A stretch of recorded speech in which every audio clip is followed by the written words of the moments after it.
Hey, and welcome back to Game Talk. I'm your host, Ahmed Mion. Today I'm joined by Connor. Hey, everybody. And Mike. Hello. And it has been quite a while since our last episode. September, if I'm remembering correctly. And I was thinking, it's been a while, so why don't we just talk about games? Specifically the games we've been playing, rather than hone in on a particular subject for today. And I particularly want to do this because, for me, right, this is being recorded the day before God of War Ragnarok comes out. So I'm super jazzed to play that game. Also, it's being recorded the day Sonic Frontiers comes out. Yeah, Sonic Frontiers comes out today. I have not bought yet, but I'm actually thinking about it. Yeah, I've got sold by the soundtrack exclusively. So apparently it's pretty good. I guess we can talk about this for a sec, but it's weird because it's like a 7, but it's a 7 made up of 7 for Sonic. Though? It's a 7 that's made of like 5s and 9s, like a divisive Sonic game. Yeah. Huh. Okay. Interesting. Yeah. So that is more interesting than like people just being kind of like lukewarm on it. Yeah. Exactly. So it's either you really like it or you don't like it. Interesting. Yeah. It's like it's the Sonic effect. I don't think it is. I mean, a Sonic game being a 7's a good Sonic game. Yeah. A Sonic game that's a 9, that's called a 2D Sonic game. I'm sorry. True. Yeah, that is true. But yeah, no, that's a pretty interesting score for Sonic Frontier. Like, it's to the point where, like, I would even maybe consider it. Like, because, like, in no world was I ever going to pay a cent for Sonic Forces, right? I got it for free, and so I tried it out, and I hated it. I got it for free, and I've never played it. Yeah. Sonic Frontier, I don't know. Keep my eye on that Sonic one. Frontier, it runs well on the Steam Deck, from what I've heard. Like, 30 frames per second high settings, 60 on the lowest settings. So I'll probably play it. I might play it a little on the deck, since it's a big open world thing. I might play it a little on the TV. Have some fun with it. Yeah. Yeah, maybe I'll wait for a discount, unless I've just been busy something lately. drastic happens. There's so many games coming out soon. We got Pokemon so many games coming out. Pokemon's coming out. Bayonetta 3 came out. Bayonetta 3 did come out. But yeah, life has been, personally, like, it's just been like a mixture of work and like social activities that I have not been playing too many games. Yeah. For everybody, I think. Yeah. But God of War, I just want to reiterate again. So God of War Ragnarok tomorrow. I am taking 3 days off to play this game, plus the weekend. So I will thoroughly have it beat by the next episode, assuming we're recording next week. And we'll see. But what's annoying is my order still hasn't shipped from PlayStation, and there are people like receiving their copies today. So I'm kind of salty. So. One way or another, I'm playing that game tomorrow. Even if you have to buy it digitally. That's kind of what I'm implying, so we'll see what happens, but, like, I'm not thrilled with that. No. But, yeah. So, that being said, let's talk about games that we've been playing for the past couple months. Ahmed, you've been teasing me about a game for, like, 3 days now. I have, yeah. I mentioned this in the Discord, but I'm a very theatrical person. I like teasing. I like suspense, and I know it's not going to be Outer Wilds. So, why would you say that? Because it's never Outer Wilds. All right. Well, I do have something interesting to talk about, but I kind of want to save it till we get further into the episode. Okay. But Mike, sounds like you have the most games played, so why don't you kick us off?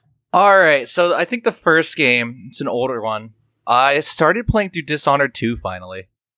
Oh, nice. Is it better than Dishonored 1? Oh, yeah. No, Lunley's was so much more fun because I have so many more options to actually not kill people. Okay, because I bounced off Dishonored 1 3 times now. I keep wanting to like it. Like, every time I play a systemic game, or even another arcane game, I think I played Prey, and it made me want to play Dishonored, and I bounced off of it again. Yeah, Dishonored 2, I think, is like a more refined game. I'll have to try it. I haven't. Dishonored is very neat. I just feel kind of bad for Arcane because, like, these games are clearly really well made and, like, they're good games, but, like, I don't really think many people play them, right? Like, I don't think that's true. I don't think the sales are okay. I don't think the sales are all that strong.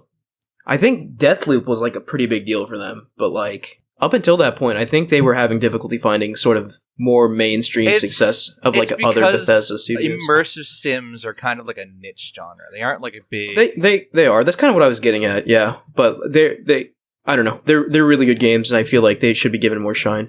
Oh yeah, no, like I feel like Dishonored 2 is probably the best way to enjoy a Dishonored game. Have you played, like, what's the one that comes after 2? Is it, like... Death of the Outsider? Death of the Outsider, yeah. It's on my list. It I have it. Good. I just haven't played it yet. It looked so good that I almost played it despite not playing the other 2. So, because it's honestly, a cool series. Playing through it non-lethally has its own challenges because sometimes the AI will not do what I want it to do.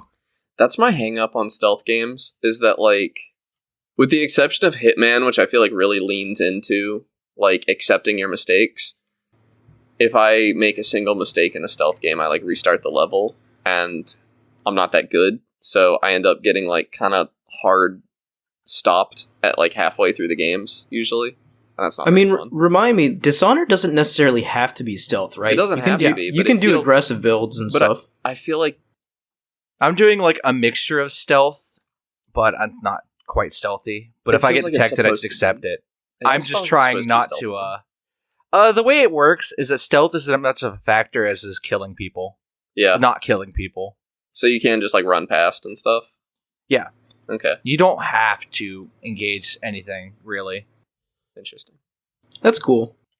What are some of, like, the big improvements from 1 to 2? Big improvements? Well, they added a lot more non-lethal options, because in 1 you only had a chokeout and a sleep dart. That was it. That's all you had for non-lethal. Mm. This, you have multiple takedowns. You can slide takedown somebody, aerial takedown somebody. You have stun mines. A lot of powers are conducive to stealth. It's just more effective at what it does. That's kind of what you want to hope from, like, a sequel, right? It's just, like, taking the original and just refining it to a sharp point.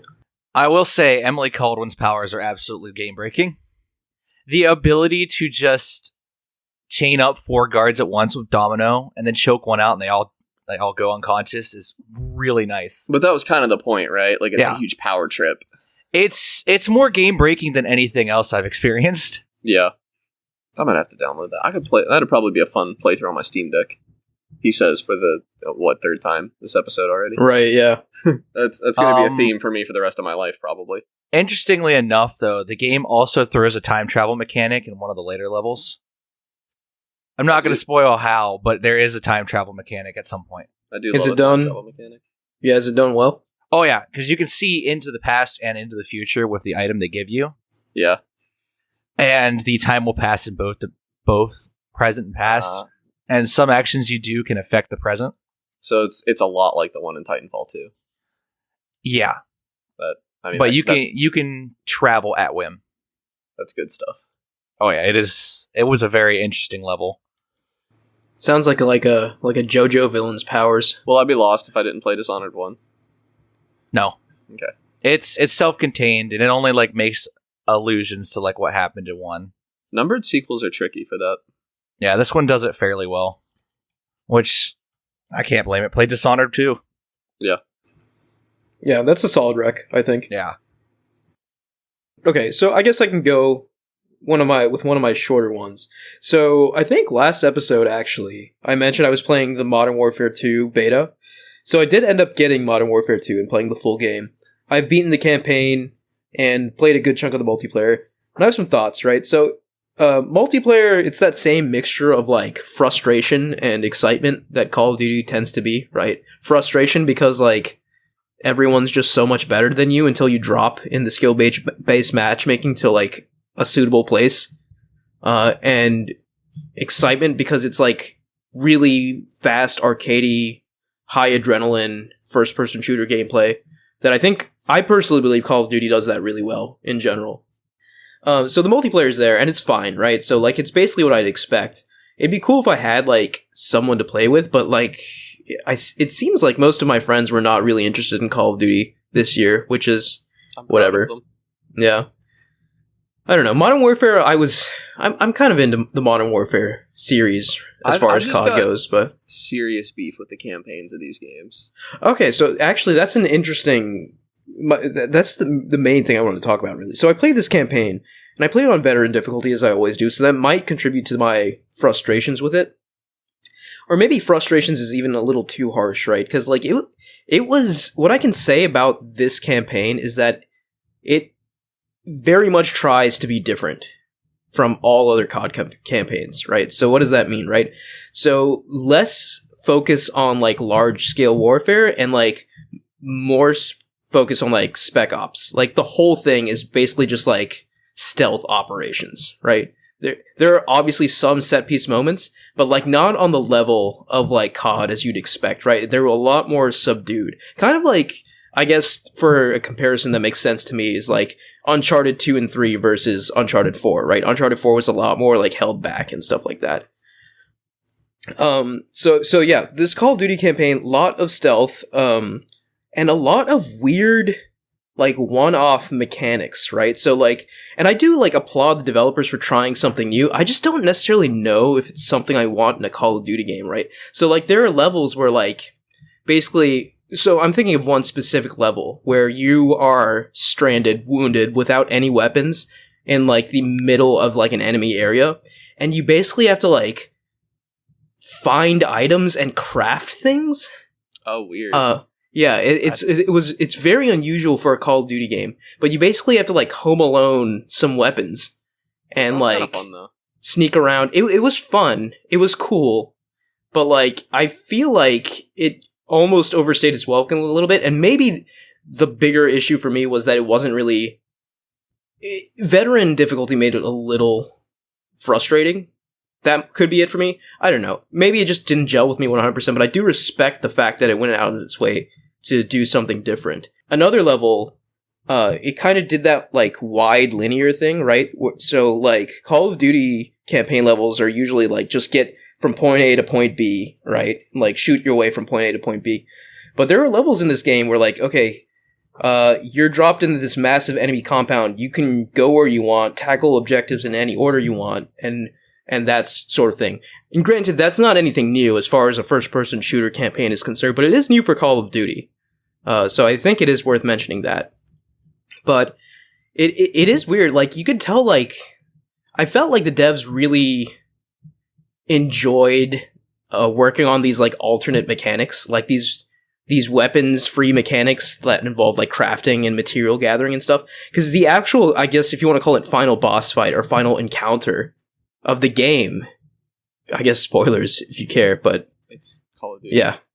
But it's a similar scenario in which you are stripped of your weapons and you have to frantically gather supplies and craft in order to survive.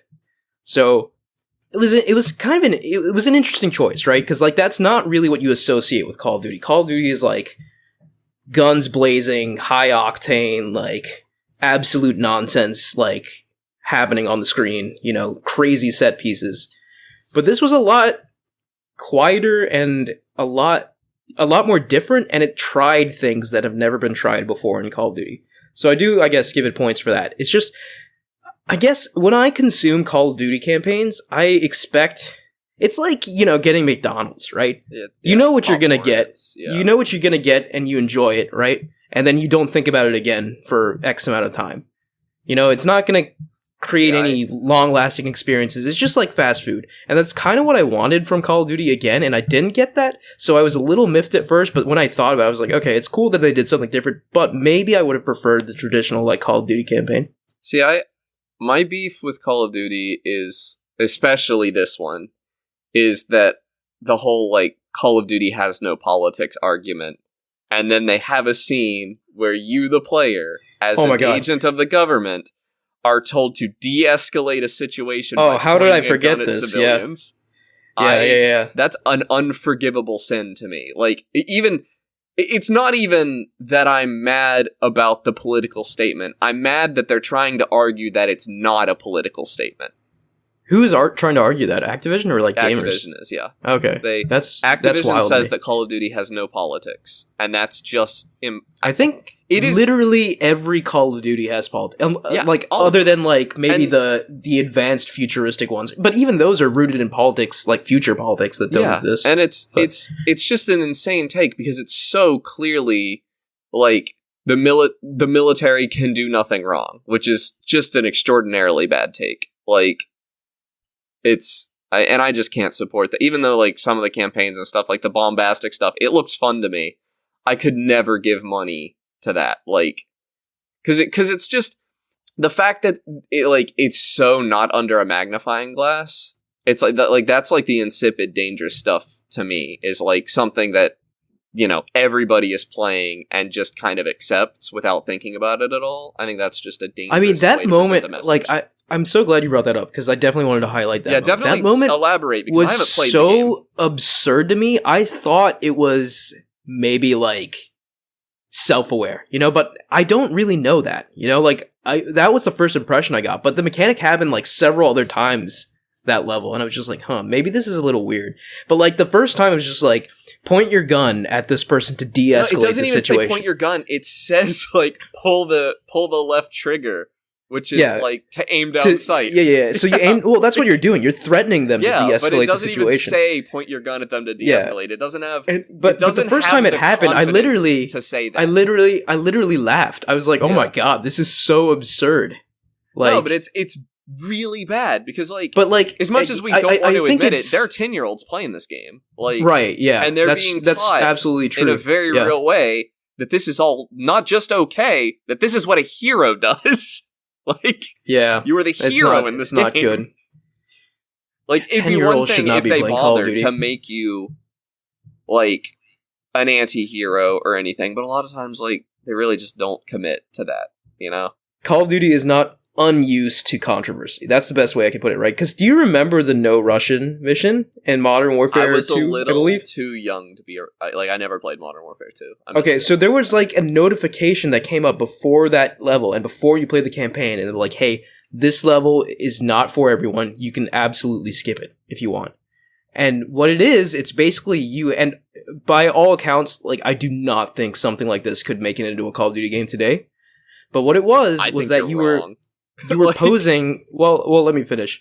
You were posing as a Russian soldier, and you were ordered to gun down civilians in an airport. So you're just walking around this airport, massacring people, right? And in the end, you get found out and shot in the head anyway. I think the only way that wouldn't be included in a modern Call of Duty was if it was an American airport. Like... Yeah, maybe. Yeah. They just... I don't know. They just don't seem to care. Like... They really... I mean, remember the last Modern Warfare where they pulled off a war crime as being caused by the Russians? Yeah, when it was actually... Yeah, it was a U.S. war crime, right? Like... Yeah. And they... Dude, I don't remember the plots to these games. Like, yeah, exactly. Apparently there's actually, like, Call of Duty lore and stuff like that. I just don't follow any of it. It's just like an action movie to me. But they just... There should be... And I will say, like... This is a little hypocritical of me because I am no stranger to enjoying media with bad politics. Like, there are some Marvel movies that have dipped into some, or particularly some Disney Plus Marvel series that have dipped into some serious hot water, in my opinion, as far as, like, having some really stupid politics and trying to write it off as, like, oh, it's just status quo. We're not making a statement here when, like, they definitely are. And I guess like that either, Call of Duty is always presented from that kind of tone deaf, like pro-gun, pro-military perspective. Well, I'm pretty sure they get a lot of military funding. Oh, absolutely. And, I think guys... I'm pretty sure, like, guys in the military, like, love Call of Duty, right? Like, Call of Duty, Halo, that sort of thing is, like... It's a huge recruiter. Like, that's huge. Yeah, that's, like, a huge deal. But, like, that being said, right, like, you made a really good point, right? There are, like, 8, 9, 10-year-olds playing this game, right? And like... Having that be presented as just like a normal thing to do to de-escalate a situation in an environment where like, like that sort of thing happens often and it often leads to horrible violence and death, like that being presented as like the norm is not a good thing. Yeah. But yeah, when I saw it, I was just like, is this a joke?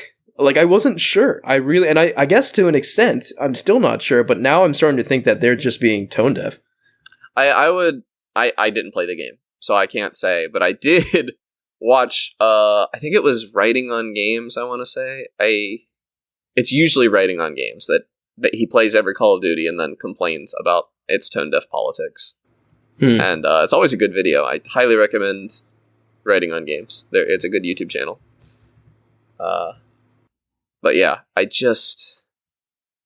don't like that stuff. And I don't like it enough to not buy those games, even if I think they would be kind of fun.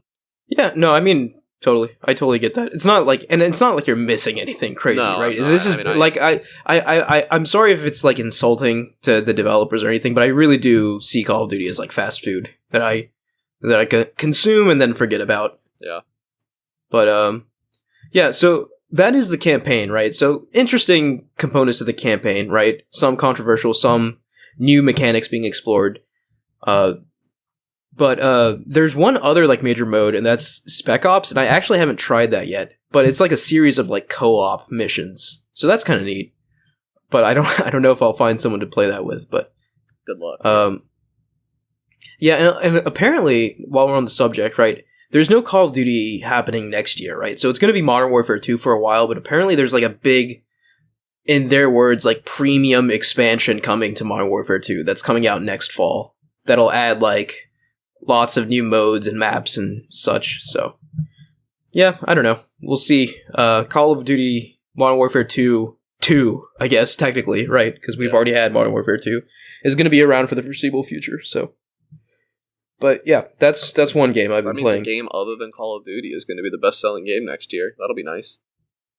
Oh, that's another interesting thing to mention, right? The sales. This game is doing gangbusters. Like it's already the fastest. It's the fastest selling Call of Duty of all time, which is shocking to me. Like after Vanguard, right? Vanguard was like probably I don't want to say definitively the least because I don't have the data to back it up, but I certainly think it was.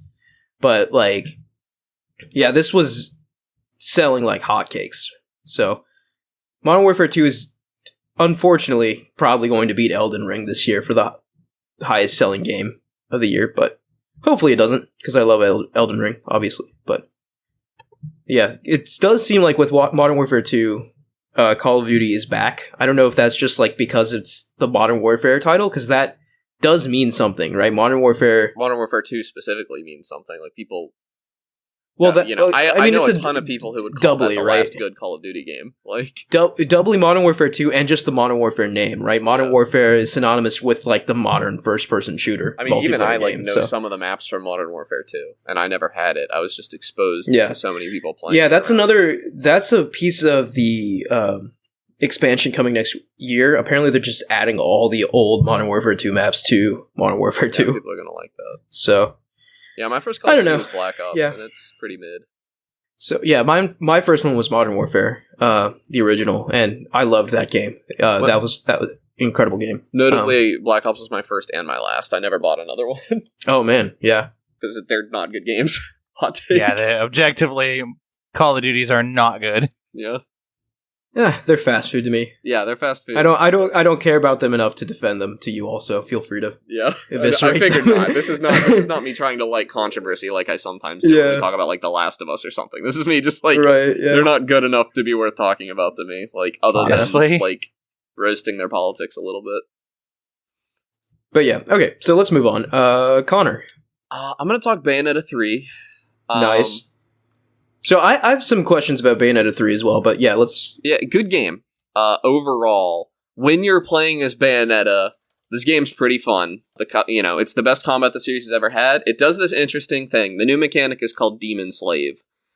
And, Demon Slave... So, Devil May Cry and Bayonetta have a pretty tied-up history. Like, Bayonetta is made by Team Little Angels, which used to be Team Little Devils and made the first 3 Devil May Cry games, I think, but then they broke off and formed Platinum Games, and then Capcom continued making Devil May Cry games, which are still excellent, and then Bayonetta games are also excellent, which is like kind of a miracle that happened, because now we just get more games in this genre. Yeah.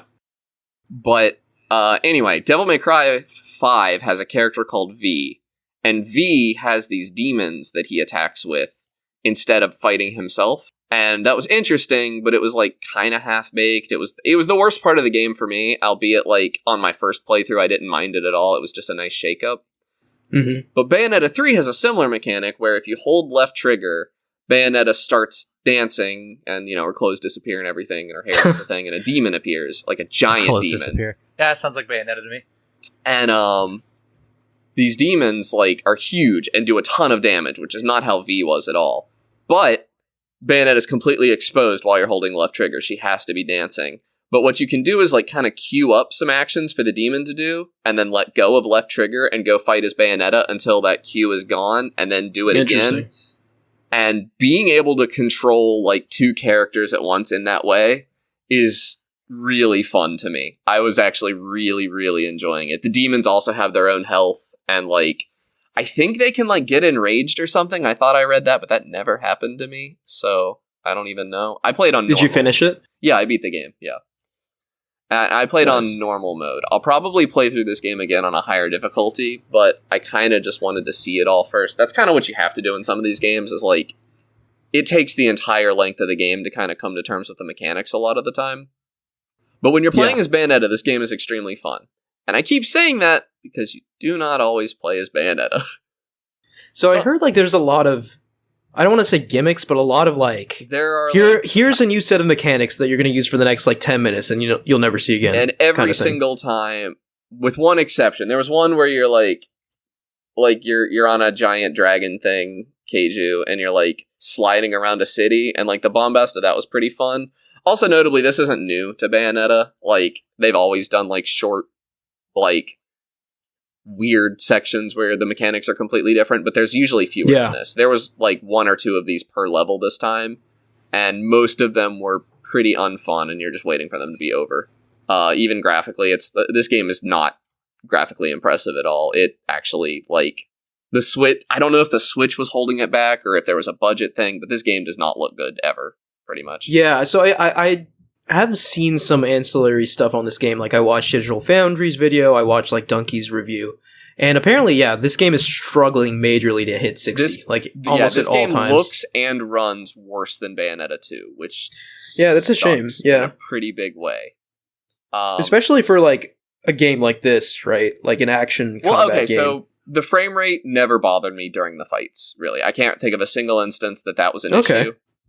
But just like, there's a lot of like little platforming sections and stuff where the frame rate's obviously not great, and like the environments, like, I'm going to compare this game to Devil May Cry 5 a lot, because frankly, like, most of the time while I was playing it, notably, Bayonetta 3 is really good, but I spent a lot of time playing it thinking, like, kind of wish I was playing Devil May Cry 5. Like, oh man, Devil May Cry 5 is interesting, like, these two teams, I feel like, are pushing each other, right? Yeah, like, they are, yeah. Well, interestingly, like, Bayonetta's only on Switch. Devil May Cry 5 is not on Switch. Oh, yeah. So, yeah, they're not Devil May Cry has more resources to play with. Yeah.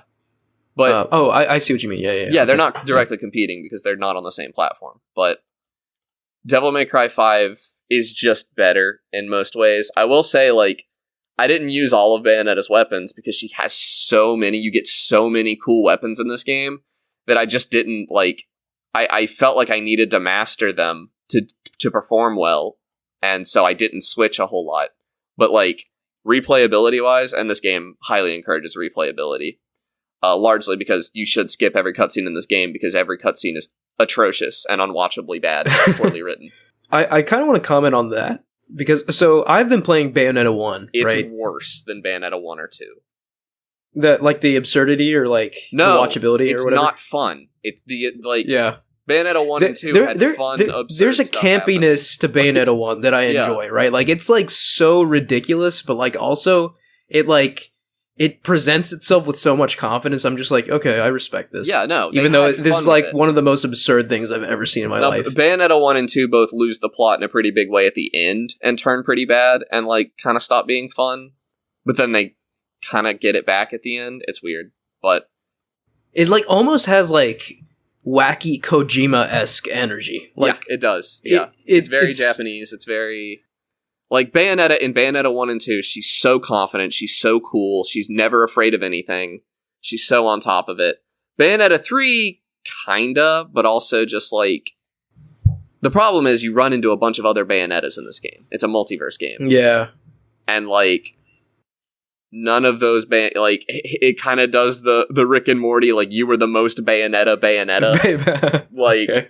And that's fine, but it, like, it's just not as cool, and, like, the writing is so bad as to make the gameplay less fun for me. Like, It's just really, like really bad. It crossed the threshold of just being like silly and enjoyable. It's being like this is just like what the hell like is Devil May this, Cry is also like B movie stuff. Like it's a fun action thing. It's like a fun action B movie. Like kind of a Judge Dredd with a lot of insanity sprinkled in. Yeah, but like I'm having a good time with it. The characters are cool, even if they're like dorky cool, but they're like cool in the universe. But like none of it's cool in Bayonetta 3. Like I'm just it makes me mad because like there are a couple times in the story. It's Kamiya, right? He's the lead. I think so. Yeah, maybe he just like, and this is like totally without playing it and just making an assumption, but maybe it's the case of like there's no one around to tell him no, so he's just going overboard. But it didn't even feel overboard. It just didn't feel good. Like it wasn't enough. Like there are a few times, like at the end of every level, Bayonetta rips her own heart out and summons a giant demon, which fights another giant monster thing. It happens at the end of every level. If that was ever an option, why didn't she do it sooner? Like, why did I play the whole level? Like, what was the point of any of it? Like, it just doesn't make any sense. Yeah, I feel like you can ask questions like that when you're playing a game like Bayonetta. And she acts like it's this last resort thing, but you do it every single level to no consequences at all. And, like, it's always after letting the Bayonetta of that universe die. Like, why? Yeah, I don't know. It doesn't make any sense. And it's not just that it doesn't make sense. It's not cool anymore after you do it 5 times. Yeah, I mean, like, Donkey's review said, like, the combat is still just like the combat's unmatched. Immaculate. It's still like the best part of the game. It's the just best combat whenever it's not the combat, like it just drags. The game needs to be more about the combat. Yeah, essentially is what I take away from it. Felt like none of the encounters felt very long. Like maybe I need to play it on a higher difficulty. How long did it take to beat the game? I have no idea. Less than 10 hours, I think. Okay. It was fairly short, but like these games are fairly short. 13 hours would be long for a game of this type, I think. For a first playthrough. But like none of the encounters felt long enough for me to build up combos the way that I could in Devil May Cry, or like I don't know, it wasn't even like I was breezing through them because I was getting hit and stuff. I wasn't playing perfectly. I was getting hurt. I never lost, I don't think, but I had to use health items a few times. And I don't know, the combat just didn't feel as well designed as I expected. From an enemy perspective. As far as your moveset and everything, I was having an incredible time. I think the problem is how powerful the demon slaves are. If you're just using the demon slaves, you're going to clear combat very quickly because they do a ton of damage. It's interesting hearing you talk about like demon slaves and different weapons and stuff, and this is coming from the perspective of someone who's only like maybe a couple hours into Bayonetta 1, right? The combat for me is still it's not at that level yet, right? Like there's a lot of intricacy in like the different combos you can do, just like melee attacks and stuff, like, but I've found like temporary weapons and stuff like that, but like I don't think the mechanics haven't escalated to that point yet, so and I'm kind of curious to see that. They don't really in Bayonetta 1. I think it's kind of Bayonetta 2 where it really takes off. But then so all the time you're playing as Bayonetta, the combat's amazing. You have all these weapons to choose from, you have all these options, but you spend maybe a quarter of the game not playing as Bayonetta. You play as Viola. Right. Aren't there like 2D sections or something? Yeah, those are so bad I don't even know if I want to talk about them. They're just so boring. I was like, there's like a 5-minute cutscene at the start of every one of those levels that's almost identical to the cutscene from the level before it. Like, oh man. It's so boring. I would get up and walk away from the screen while the cutscene played because I didn't see it. You can't skip it? I don't remember if you could skip it or not, but I needed to get up and get water. Yeah. But it was just so bad. Yeah, that's when you play as Jean. And they're irredeemably boring. Like, I don't see why they're in the game. They're not even stealth sections. Like, they're marketed as stealth sections, but they're just not. It's just like a bad platformer, kinda. Like a bad 2D platformer. And they're not very long, so they're not too bad. But they're really boring when you have to do them. And also, the part of the story that is related to that is the stupidest part of the story. So, it's bad.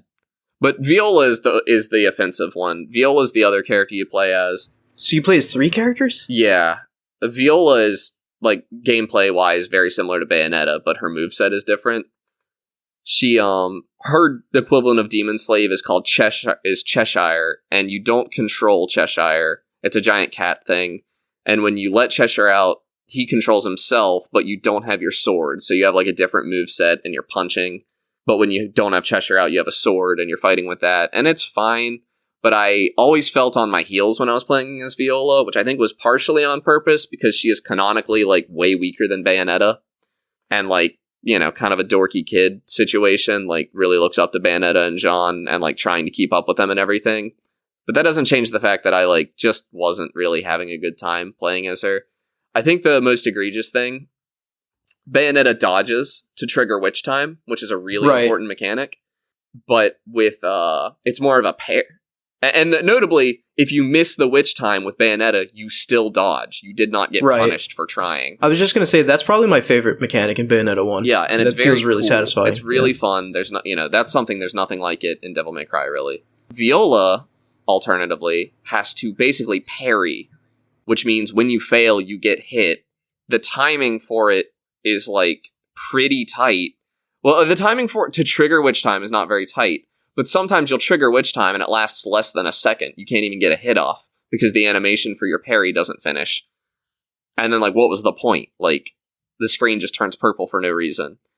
And then, like, a lot of the time, like, you'll be trying to land these parries, but, like, it just, you miss it. You get hit. You just take damage. And, like, taking damage in these games is not very fun, especially when you're, like, kind of good at them and, like, can realistically clear a combat without taking any damage as Bayonetta. And then you have to play as this character that you cannot do that with. It's not very fun. And Viola is, like, very clearly the analog to Nero in Devil May Cry 5. And Nero plays like a weaker version of Dante, but Nero's version of weaker is that his moveset is much simpler. He doesn't have multiple weapons. He doesn't have all these options and stuff. But mechanically, he's almost identical to Dante. So all of the skills transfer over. Whereas Viola, and also you start as Nero in Devil May Cry 5 and then work your way up to Dante. Whereas in Bayonetta, you start as Bayonetta and then you end up halfway through the game, you have to play as Viola for a bit and you just feel like you got nerfed all of a sudden and it's not very fun. And she's not the worst. Like, you could get good as her. It's just I didn't. I had played as Bayonetta for 5 hours and I kind of wanted to keep doing that. Right. Yeah, I don't know. Like, maybe for Bayonetta 4, they should just, like, hone in on what makes Bayonetta Bayonetta rather than try to add, like, all sorts of bells and whistles. I'm glad you mentioned that, because now we bring ourselves to the ending. I don't see how they're going to have a Bayonetta 4 after the ending of this game. Oh, come on. You know they'll figure a way out. Maybe, but the ending of this game is... So, You can spoil it. I don't care. No, I'm not going to spoil it, but Mike brought up... because it's actually really good for a bit, and then it turns really, really, really bad. But it's extremely hyped for a minute there, and I don't want to spoil that for you if you get to it. Okay. But Mike brought up a Polygon article that mentions, like, how the ending of Bayonetta 3 really, really weakens Bayonetta as a character. And I was playing it, and I was, like, getting up there, and I was like, this game's wrapping up, and I don't see what they're talking about. Like, yeah, Luca played a more important role in this game than he typically does, but he didn't do anything that bad. But then the very end of the game comes, and, like, yeah, they portray a lot of characters as being as strong as Bayonetta, kind of, in a way that really, really sucks, and, like, people are saving her, and that sucks. Like, it maybe could have been done well, but it was not. It really, really sucks. It's such a bad ending. And I was like, I went, in the course of 5 minutes, I went from, like, getting up and yelling about how cool it was, like, some of the things that had happened, and then sitting down and being like, really? That's all... You took all that goodwill and just flushed it down a toilet with this atrocious, like, last 5 minutes of this game. Oh, and then there's, like, a weird... Like, I beat the game. It was late. Like, it was, like, midnight or something, and I was finishing this game, and I had work the next day. And I was kind of frustrated, because I just wanted it to end, because it was being really bad. And then I beat it, and then the credits rolled. And then there's a post-credits boss fight that they make you fight as Post-credits boss fight? Wow. Yeah, and it's just really easy, and I don't know why it's even there, because it wasn't fun. And then the game ends, and it's like, alright, I'm gonna go play Devil May Cry 5 again. Yeah. Like, this game is really hurt by its writing. I honestly, like... The really hype parts at the end of the game are kind of worth sitting through all the cutscenes for, probably. But every cutscene in this game, except one, is really bad. all of the dialogue is really bad. Every line of dialogue in this game is atrocious. There's not a single exception. So just to talk about the cutscenes for a second. So even in Bayonetta 1, I find myself thinking that the cutscenes go on for too long. Like, I enjoy them, right? Like, they're absurd or whatever, but I'm like, all right, this has been going on for way too long, and I just kind of want to play the game. Can you please stop? Problem, definitely. Yeah. It's actually a really, really long time before you get to pick up the controller in this game. Like, I want to say almost 20 minutes. Yeah, I don't like that. Yeah, there's like 20 minutes. I mean, it'd be one thing if the story was, like, really compelling. But, like, you can only take so much absurdity before you're like, all right, can I please just, like, hit things now? I actually wasn't that mad, though. Like, the opening of this game was not bad. The first hour, the writing was fine. I mean, it was Bayonetta. I hate Enzo. I think you've met Enzo. He's, like, the Italian dude who's, like, just kind of a sleazeball. Oh, yeah. He's in the beginning of the game, right? He's a mainstay. Bayonetta 1. Yeah. And he's in this one, and he's annoying again. But, I don't know. Bayonetta does some really cool stuff in the opening. I do think she's very laissez-faire about the world ending around her, which is strange, but whatever. I don't know. It's just a weird... the first hour, the cutscenes are fine, but it gets bad very quickly after that. Yeah, I mean, like, the beginning of Bayonetta 1, like, made an insane, like... It was just such an absurd thing to have happen. Like, you're in this graveyard, helping this fat dude out, like Enzo, you know, right? And like, Fly Me to the Moon, like a cover of Fly Me to the Moon by Frank Sinatra starts playing, and you're just like killing these demons. And it's just like, what is happening? Like, it's just so, it's so absurd. An absurd game.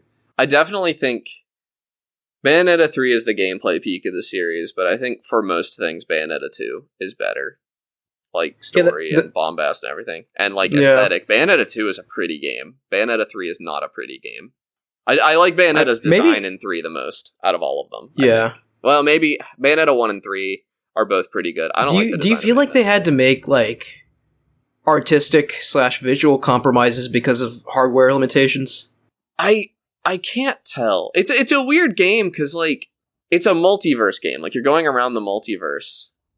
But they don't do anything that fun with it. Like, because all you do is go to cities that exist on Earth. Like, you go to Cairo, you go to Paris, you go to China. Like, China, but like a different universe is China? Yeah, but it doesn't...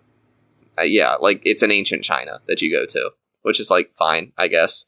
But, like, the Bayonetta in ancient China has a train weapon for some reason, and, like, I don't really think of China and trains a whole lot, I guess. I don't know what they were thinking with a lot of it, and, like... There were trains in ancient China? I guess. Yeah. It's just weird, and I don't... Like, ancient China is the lava level, too, for some reason, and it does a lot of that. It had to have a desert level. It had to have a lava level. It had to... And, like, yeah, Devil May Cry 5 takes place exclusively in a city that is being overrun by demons. But, like, it's gorgeous. And it's gorgeous on pretty bad hardware, if it needs to be. So, there's just not really an excuse for this game's visuals being kind of boring. That said, the enemy design, the Bayonetta designs are very fun and good. It's just the environment design is pretty lackluster. Yeah, I mean, just the vibe I get is, like, maybe over-ambitious. It just feels like a PS2 game, where it's like... kind of. Which is fine, because, like, you know, Devil May Cry 3 was a PS2 game, and it's, like, amazing. But... And that's, you know, where all of this really, really started, was Devil May Cry 3. But I just feel like they should have done better than Bayonetta 2. It was disappointing to me, because, like... It was, like, Devil May Cry 4... was an ugly game, but it played pretty well, but it had camera issues. And then Bayonetta came out, and Bayonetta was a pretty good-looking game for the time. It was fine. And it didn't have the camera issues, and it played just as well. And then Bayonetta 2 came out, and it's a pretty game, and it plays better than Bayonetta 1. And then Devil May Cry 5 comes out, and it's a gorgeous game, and it plays better than Bayonetta 2. And then Bayonetta 3 comes out, and it looks worse than Bayonetta 2. And doesn't play as well as Devil May Cry 5. Like, what? Yeah, I guess Team Little Devils is taking the lead, They just got ahead, yeah. And granted, they're working on the RE engine, which is amazing. And, you know, that probably helps them a lot graphically. But it's just a little disappointing. It's still like a 7 or an 8 out of 10. It's still a very good game that I would recommend to anybody who likes... Well, you kind of have to like Bayonetta or Devil May Cry, because there aren't really any other games like this. Right, yeah. I guess old God of War was kind of like this, but I really don't think it was... Not to this level, no. Yeah. I think really those are the two franchises that do this, and if you like them, you're gonna like this game. It's just, God, why couldn't they hire writers that could do anything? Like, they could have phoned it in and done better. It, like, feels like they didn't even phone it in. They just... Yeah, it's very bad. But good game. Well, still a good game. I will almost certainly replay this game for the mechanics. Like, or at least replay the Bayonetta levels. Okay. Mike, what do you got for us? Alright, the other game I recently picked up that launched in the last month was Overwatch 2. I didn't think I'd enjoy it, but, you know, it's been doing quite well. Like, good. I mentioned earlier that none of my friends are playing Modern Warfare 2. They're all playing Overwatch 2. Really? Like, I tried it. I don't know. But I have go one ahead. Friend really trying to sell me on it, and I'm just not interested at all. The 5v5 actually makes it better. That's what I've heard. It's much more fun to play DPS now that I don't have to worry about shield tanks. I was dying to watch a Northern Lion play it. He played it for like a week. He got paid to, and he clearly did not care at all, but he was like having to pretend he did. I wonder, like, you guys remember, like, people were eviscerating the beta. Like, what changed between that and the launch of the game, right? Because, like, it seems like people are enjoying the game, right? Yeah. Like, mostly. I think what happened was, I guess we just kind of got used to it. Like, I didn't think I'd like it. Yeah. The changes, yeah. But the monetization's garbage. Absolute garbage monetization scheme. It takes forever to earn anything, and skins are actually really expensive for what they are. So as someone who doesn't care about skins or any of that, like, none of that stuff really bothers me. I did try, like, jumping in as one of the new heroes, like, the ninja girl. I forget her name. Do you remember her name? Kiriko, yeah. I was playing as Kiriko, and she's a lot of fun. Yeah, it's just that, like, I don't know. I feel like unless you play with friends, like, it's just kind of, like, an annoying experience, but... I don't know. Like, I played like a couple matches and I was like, okay, I don't know if I want to play this right now, but it just seemed like more Overwatch with new champions. Yeah. I just never liked Overwatch 1, so I can't imagine I would like Overwatch 2. Because it's not even a new game. They just took a player out of each team. I feel like that's what made it needed. Yeah. It did need that player to get pulled out. But I wasn't like, I didn't, I played Overwatch. I played it for probably 10 or 15 hours or something. Because it does have good game feel. Like, very good game feel. Oh, yeah. The game feels absolutely It's a masterclass in game feel. I think it and Call of Duty, two games I do not care for, but I think they are both the best feeling first-person shooters that exist. And that's high praise. But I also think they're extremely boring after, like, a couple hours. But yeah, Mike, so you're enjoying Overwatch too, right? Yeah. I played it for 6 hours on stream recently, and the entire time I was having a great time. Yeah, that's good. It's hard to be a healer, though. I mean, with the lack of a second tank to protect the healers, it's much harder to actually heal. So do you play, like, support usually? No, I'm a DPS player. DPS? I feast on supports. You feast on... I was feasting. Because no one protects their supports anymore. So what am I supposed to do? Not kill the supports? Yeah, in games like this, you know, like with positional kind of play, like I usually like to go support. I just sort of like that role in a team setting. Like, I do that in League of Legends on the rare occasion I play League of Legends too. Yeah. But it's not easy, right? Because you can't really kill. I mean, you can, but it's harder. Yeah, your kill capacity as a support. I mean, there's some supports that are really good at throwing damage out. I will say it did feel really good when you got kills as Kiriko, because her quote-unquote gun is just her throwing knives, right?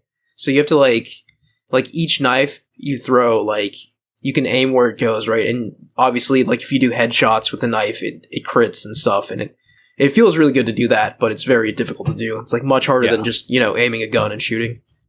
It is I've said everything I want to say about, like, Overwatch 1, I think, on the podcast before at some point. Oh, yeah. Because I used to fiend Overwatch back in the day. Like, when we were still recording. Were we recording at that time? We've been recording since 2017. Yes. Half decade. It's been like half a decade. I might have been playing Overwatch back then. I don't remember. So is that feeling back now, though? Oh, the feeling of actually being good at a game is back. That does feel good. Yeah, I really do enjoy the game. And I'm kind of glad that it exists. And Blizzard just had to release a second game to fix all the issues with game 1. So, like, I have a bunch of friends on PlayStation and whatnot playing this game, and I almost feel like I missed the boat, right? Because I feel like their level of, like, understanding of, like, what each hero does and, like, just their skill at the game is now so much higher that, like, if I tried to jump in, I would just easily just be an anchor. So, there's a lot that goes into, like, learning hero shooters, I feel like. Yeah. You know, like... Oh, yeah. Because I feel the same way when I, like, sometimes I watch, like, professional League of Legends, because I do find it entertaining to watch. But, like, to fully comprehend what's going on, you have to know everyone's, like, you know, what each champion's skill does, like, what their passives are, what items they have, and what those items do. It's just, like, there's a lot of prerequisites before you can fully, like, appreciate the game. It's, like, a high barrier to entry, I feel like. Yeah. Hero shooters take a lot to understand. And because, like, I don't know, like, yeah, I realize that, like, everyone on the opposing team has, like, a gun and will shoot me, but I don't know what their abilities do. You know, like, I don't know what, like, yeah, that, so, like obviously I know I remembered Hanzo from the first game, right? Like, that's right, the bow guy, Hanzo. Is that? Yeah, that's Hanzo. And then, like, McCree and stuff like that. So I remembered, like, the old ones, but, like, anytime there was, like, a newer one, and even, like, the DLC characters for Overwatch 1, I'm not familiar with, because I only played Overwatch 1, like, when it first came out. I was just like, yeah, I don't know what any of you do. Like, it's just so much information I need to, like, be aware of to fully know what's going on in this game. Yeah, but, yeah, that being said, I'm glad it seems like I'm just people are enjoying it. Yeah. You got anything else? Yeah, I have nothing else about it. I'm just really glad it's a good game. Sweet. Connor, do you have anything else? I do. It's a game I've talked about a bunch because I've played it a lot. But it was mainly it's Sea of Thieves, and I've talked about it a few times on the podcast with a couple different reviews. I feel like because when I first played it, I didn't like it that much, and then we played some of the story content that it has, and that was all pretty fun. Kinda, it was at least interesting, although the writing is pretty bad. But recently, we were playing Sea of Thieves, because me and my friends like to play it. It's almost like just something to have on in the background while we talk and stuff, and it's very good for that. It's always been very good for that. But we got attacked by other players, and we got sunk a few too many times, and I said, all right, guys, I'm going to do it. I'm going to get sweaty at this game. We are not sinking anymore. And while that has not really been true yet... Sea of Thieves, of all things. I will say, Sea of Thieves is an extremely fun game to get sweaty at. We have been playing it wrong all these years. Like, this game, like, avoiding PvP is genuinely the wrong way to play this game. It is so much fun to go sink other people in this game. It's so funny. Yeah. And, like, just the variety of mechanics you can use. Like, I was talking to a guy the other, because it's hot mics, you can talk to anybody. And I went to go attack a guy the other day, and he said, no, don't attack me. Because we were both on sloops, and I was with one of my friends, and he was alone. And he said, there's a galleon parked at a world event that's going on not that far from here. I see you've got a rowboat. We can grab some explosive kegs, toss them in the rowboat, and we'll row over there. So we don't even have a ship to lose. And we're going to sink their ship, and then we'll sail over and collect the stuff. They don't even have anything to shoot at, because we're not taking our ship. And I was like, that's a really good idea. We're going to do that. That's so cool that you can even do that. And it's like an open PvPvE sandbox game. And I'd just been ignoring this entire half of the game. And we're rowing over there, and I talked to him. I was like, yeah, I've never done this before. And he says, oh, really? I've spent probably more time in rowboats than I have on my ship. Because he's doing this stuff. You can just swim, too. You don't even have to have a rowboat, but it takes a really long time. It took us 5 minutes probably to row over, which is annoying, but at least I had somebody that, you know, a stranger to talk to. Yeah, maybe I just need that, like someone to show me the ropes for Sea of Thieves, because I remember trying it with some friends. Like, I told this story on the podcast before I tried it. Like, we hopped on a boat, the boat got stuck between some rocks, we couldn't figure out what to do, and we just quit. Yeah, that happens occasionally. But no, I really like it. I've been, I still play with my friend Whit a lot. but I've been solo slooping too. And, like, you just sink a lot when you're solo slooping. You're alone. You have to do everything yourself. It's very difficult. But sometimes there are just glorious moments. Like, I bumped into... They were probably, like, 16 or 17, and it was a group of, like, 2 sloops that were in an alliance, but they seemed to know each other because they all had the same, like, way of talking, and that way of talking was slinging slurs a lot. And I was like, nope, I don't like these kids. So I ended up, obviously, my ship sunk, but it didn't matter. You don't die when your ship sinks. They have to kill you after that. And they couldn't do it. They were all not amazing at, like, sword combat and gun combat. And I actually, like, I camped them out. And without cannons, you can light a ship on fire, but it takes forever to sink that way. But I just camped them out. 4 people. I camped them out while both ships sunk by myself without dying. And that felt so glorious to do. It's really toxic to do stuff like that if you don't even have a ship to fight. But, like, they were, I was slinging hard Rs, so I didn't feel bad at all. I felt like a god. Yeah. Connor getting a god complex from Sea of Thieves. And then another time, and this one I don't feel as good about, but it was, like, kind of glorious. I got into an over 2 hour long ship battle. It was just me on a sloop, which is the smallest ship, and pretty much the only one you can reasonably do by yourself, against a brigantine, which had 3 kids on it. And the kids they sounded like 13, something like that. And these kids were actually like they were getting mad at me and stuff for how long the fight was going, but they were actually really good sports. Like, because when you die, you go to the Ferry of the Damned, and everybody goes to the same one, so you can, like, talk while you're dead. And I was, like, telling them that they were doing really good, and they were, like, telling me how insane I was at the game. Was like, I'm getting decent at it now. Like, I could have these 3 kids all trying to attack me with, like, swords and guns, and I'm gonna beat them, but I'm still kind of not amazing at, like, ship positioning and stuff, which is why I didn't end up winning this fight at the end of the 2 hours. I, like, had them almost sunk, like, a bunch of times, but I would board them and my ship would float away because I'm not very good at positioning. But it was just incredible. I did end up losing that one, but that just getting into a fight with 3 people, a 1v3 that went on for 2 hours. That's crazy. And it's, like, moving the entire time. We went around the entire map probably. It sounds epic. It was. Yeah, no, I had to board them, drop their anchor, and then try to get to an outpost because I'd run out of cannonballs, and I had to, like, park, buy cannonballs, and then turn around and get back into the fight. Like, it was nuts. And I was, I was boarding them and skimming their resources a bunch because I was much better at the boarding combat than the ship combat. Yeah, and stuff like that. And I'm just having maybe I need to play this game with you. It's maybe after God of War or something. Yeah, for sure. Yeah, figure it out. Because this sounds like a blast. If I can figure out how to do this stuff, it's extremely fun. Cool. And what I like about it, I was thinking about this while you guys were talking about Overwatch, because Overwatch has a lot of complexity to it, and I feel like kind of a low or a really high skill floor. But Sea of Thieves, it has 4 weapons. It has a blunderbuss, a pistol, an Eye of Reach, which is like a sniper rifle, and a sword. But, like, all of the guns can only shoot once before they have to reload, and can only shoot 5 times before you have to go get more ammo. So, like, you're very limited on that. And then your sword, you don't even have to have a sword. You could have 2 guns, but you can only have 2 weapons. And then there are, like, some throwables. But, like, the base mechanics of this game are extremely simple. But then there's just a sandbox built around it where you can do insane stuff. The other day I was playing, and I snuck aboard a galleon, which is the biggest ship, and it had 4 players on it, and I just hid on their lower deck, and I hid there for, like, a while, waiting for them to, like, accumulate some treasure so I could sink them and take it. Yeah. And you're just hoping that they make a mistake, like put an explosive keg or something on their ship, and you can grab that explosive keg, blow it, and then you spawn camp them while the ship sinks.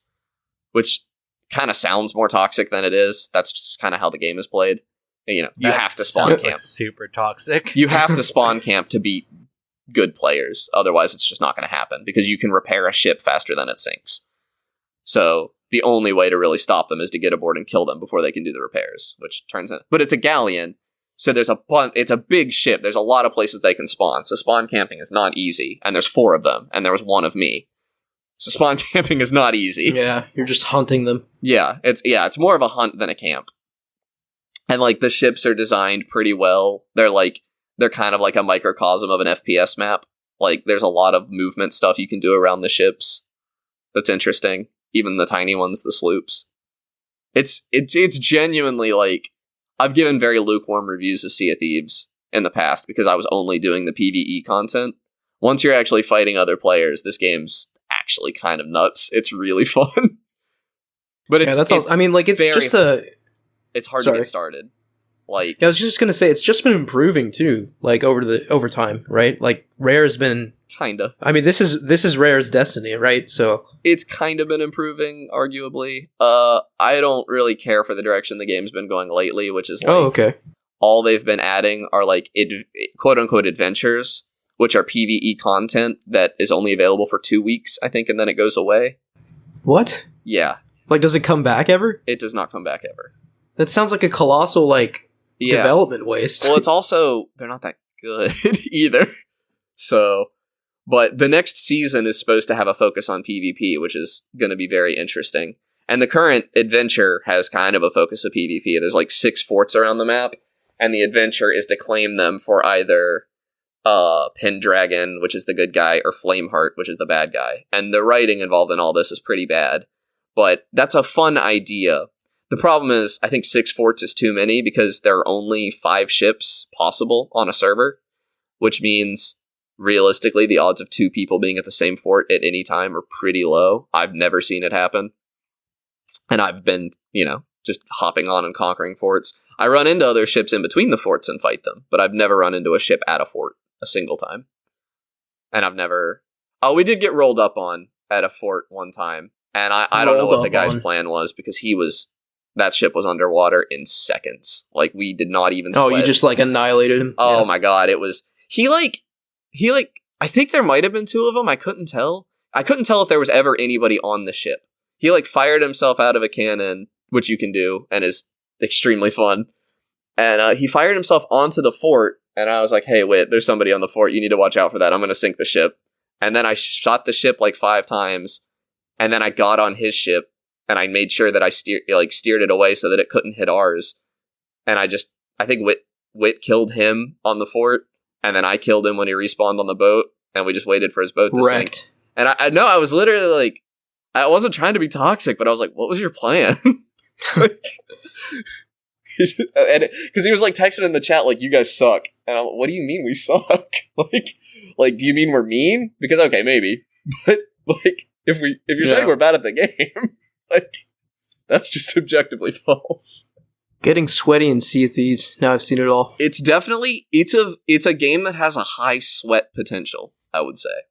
Well, it doesn't end if you really think about it, every game can be turned into that, right? No, but you can really sweat at video games. There aren't a lot of games that encourage you to get into a 1v4, and in the way that Sea of Thieves does. But Sea of Thieves has specific when you're a solo on a sloop, you respawn a little faster than other people do. Stuff like that. Yeah. It's very clearly you are at a humongous disadvantage if you are on a sloop fighting a galleon, but it is winnable. Skill levels equal, you're going to lose that fight. But if you're really good at a sloop, you can solo a galleon. I've not done it yet. I've only done a brig. But the fact that it's possible, that there's been thought put into it at all, is amazing. That's cool. It's super fun. Yeah, that's probably what I'm going to do when I get off the podcast, is play more Sea of Thieves. Play more of it? Yeah, because it's just so fun to just hop on and sail around and try to find people. And just the alliances that form.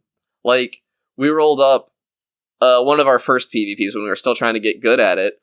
We sailed up and we saw a sloop fighting a galleon, and because it's open mics, I just shouted hey, we're gonna team up with you against the galleon. And it was 2 sloops against a galleon, which is actually a pretty fair fight. And we sunk them, and then they came back and they sunk us, and then we came back and we sunk them, and it was 3 or 4 rounds of that. Us fighting over this treasure, and I don't think we ended up getting the treasure that night. I can't remember, but it was just very fun.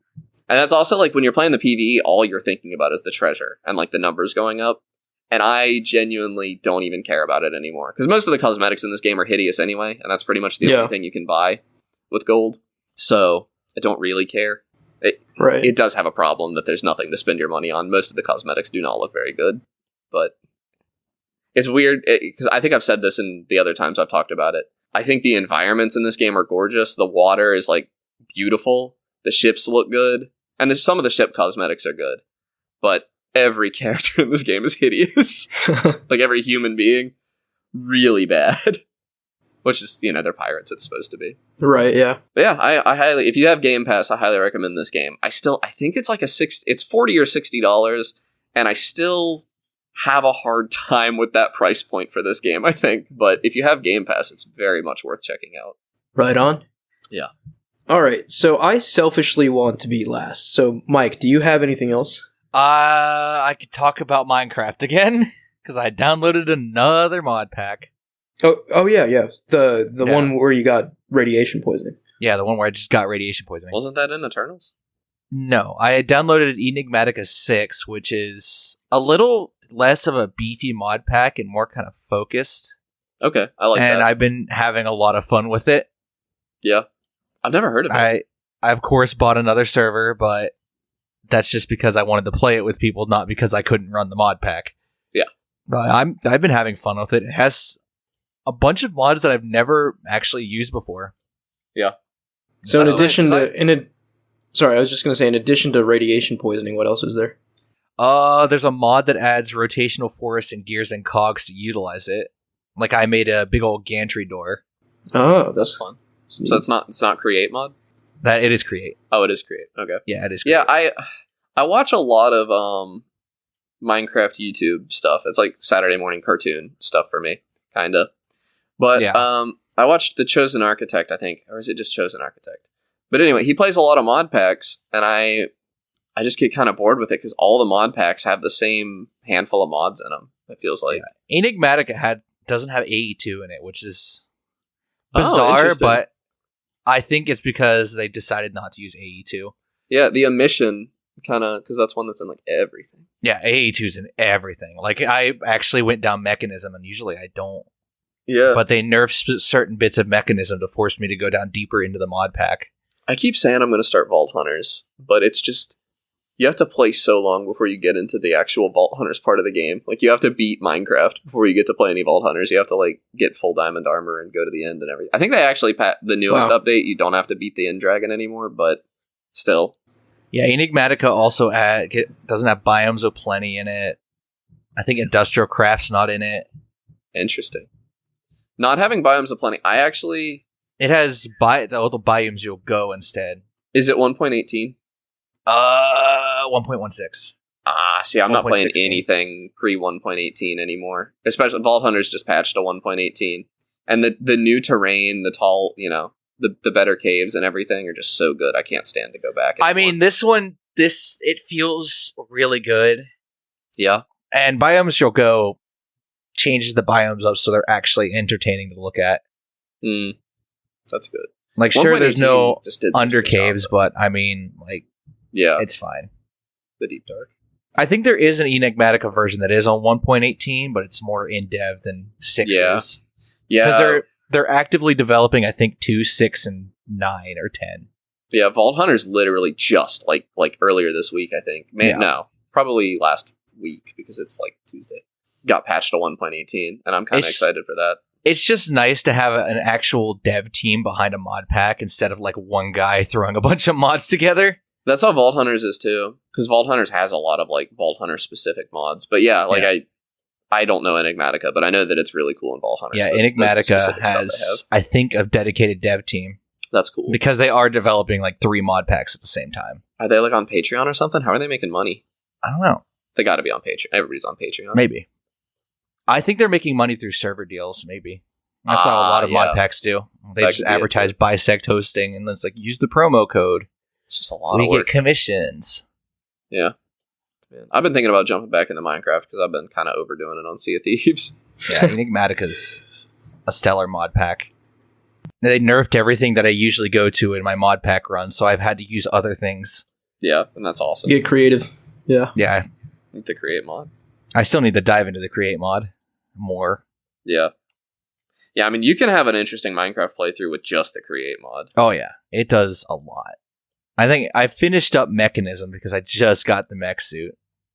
Nice. And it's gotten to the point where I'm just ripping chunks out of the world. Yeah. So.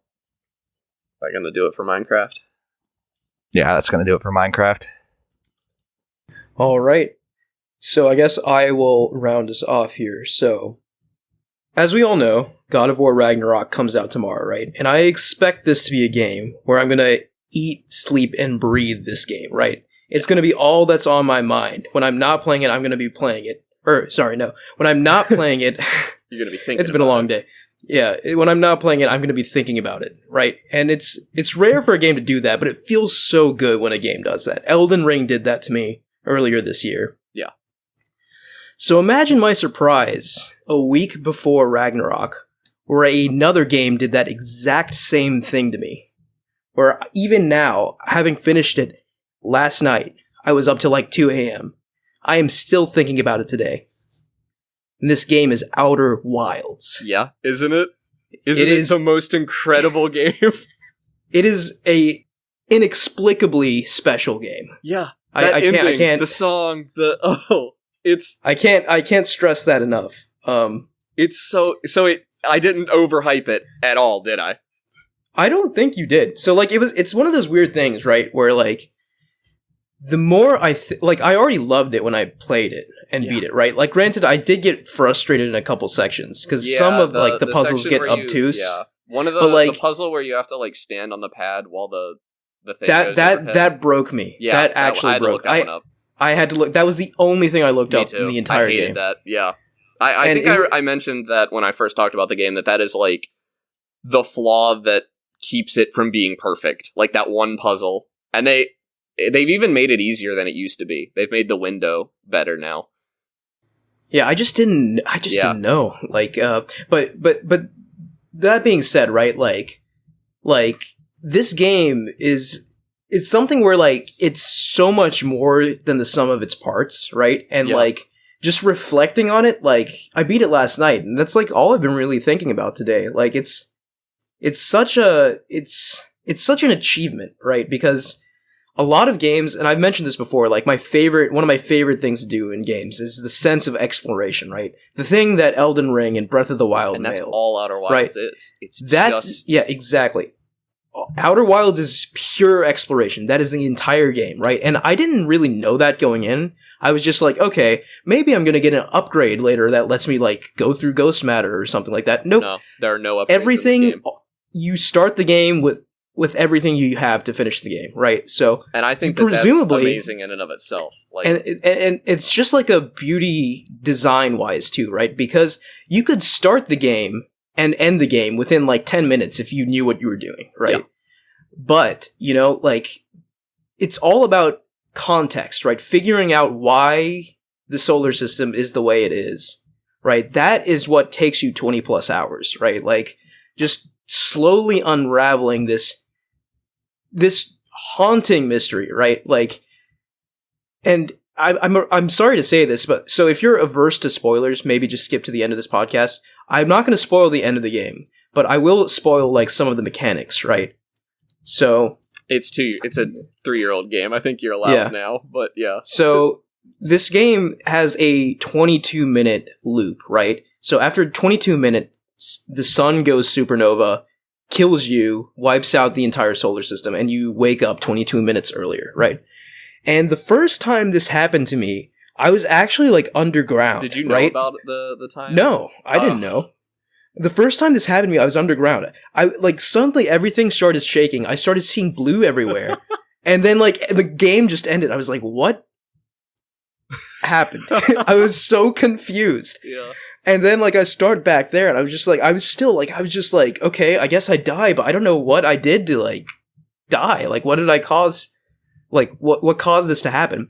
But then luckily the second time around, I actually saw the sun, explode. And I was like, okay, this is what's happening. And now you know what you're trying to solve. Yeah. And I love that, like, the more you play this game, the more beautiful details you pick up, right? Like, the Hourglass Twins are literally a timer, right? Like, as soon as the sand moves from one planet to the other, the sun blows up, right? And also, like, after a few runs, right, I figured out, okay, the music also starts up, right? Yep. Like, when the sun's about to blow up. Is so, like, it's so sad. It's so... like, and that's another thing, right? Like, the sense of wonder and exploration in this game is pretty much unmatched, but what makes this unique is that while having those feelings, I also felt dread. Like, I actually felt like an existential dread while playing this game. Yeah. And I don't know if that's like... Yeah, you felt that too? Well, okay. I felt the existential dread, but then you also, like, feel the opposite of that. Like... Here's another really, like, an incredible, like, design / mechanic, right? Because, like... Before I'd be, like, out and about doing my thing, I'd be making these discoveries, right? Because, like, that's all this game is. This game, the only reward is knowledge. It's an archaeology game. It's it's just about putting together another piece of that puzzle before you die, and slowly painting the full picture, right? But, like, I'd always, like, feel that sense of fear, right? Like, not yet, please. I'm so close to, like, doing this one thing, and, like, I need to get this done. And then, like, you know, I'd feel fear, like I'd feel dread, and then the sun would explode. And I kept feeling that until something very specific happened, right? If you go to a particular NPC in this game, you can learn the only thing that basically adds a mechanic to this game is the ability to meditate, right? And the ability to meditate is basically just like, you basically go to sleep and wake up in the next loop. And it was such a small thing, but that took away the feeling of dread for me. Really? And I think it was because it gave me control of when I chose to die. Yeah. You know, it was such a profound, like, I got chills just saying that, because, like, it's just a silly little mechanic in a video game, but, like, it changed the way you thought about death in that game, at least for me, right? Like, now I wasn't afraid anymore. I was fine with just exploring, because my death was something I could control. I didn't have to wait, like, for the sun to explode to kill me, right? Like obviously I would still get into accidents and stuff, but, like, I wasn't just waiting to die. I had the choice, and that eliminated that fear for me. And that was, like, an incredible realization when I realized that, like, oh, I'm not scared anymore because I can meditate when I choose to. And that was, like, that was a really profound realization. Did you tear up at the ending? I didn't tear up. I still do every time I watch it. It's one of those things, you know, like, the first time I go through a piece of media, I almost never, like, have, like, I don't want to say never have strong emotions, but, like, it's difficult for me to tear up because I'm just, like, absorbing it all, right? Yeah. If I go back and play it again, I almost certainly will, right? Did you meet Solanum? Yes, I did. The whole quantum moon stuff was my favorite puzzle to solve in the whole thing. I loved that. Yeah. So good, yeah. No, it's probably the best one. That's the thing, like, I don't really even play puzzle games, right? Like, but this game, like, the way it framed... So they say that there are no puzzles in this game. The developers do. I don't necessarily agree with that. Like, there are definitely things I would consider puzzles, but... it was just... Yeah, it's all just learning how the world works and using that to your advantage. There's no, like, pushing a block around. Yeah, I watched an interview today where they said, like, the only reward you get for playing this game is knowledge. And, like, they made that... and, like, obviously that sort of design philosophy can totally fall apart if, like, your world isn't interesting enough, right? Like, if the knowledge you're getting, like no one cares about, right? But every scrap of text, every line in this game was so fascinating to me because the premise is just so interesting. Did you get every line of text? Because I went back after I beat it and I got every single. I devoured. I was close. Yeah, I was close when I beat this game. Right, like I think I got almost everything. Right, like my board was like completely filled out and everything. But the revelation on the sun station, like I just felt my heart sink. Like And same on the interloper.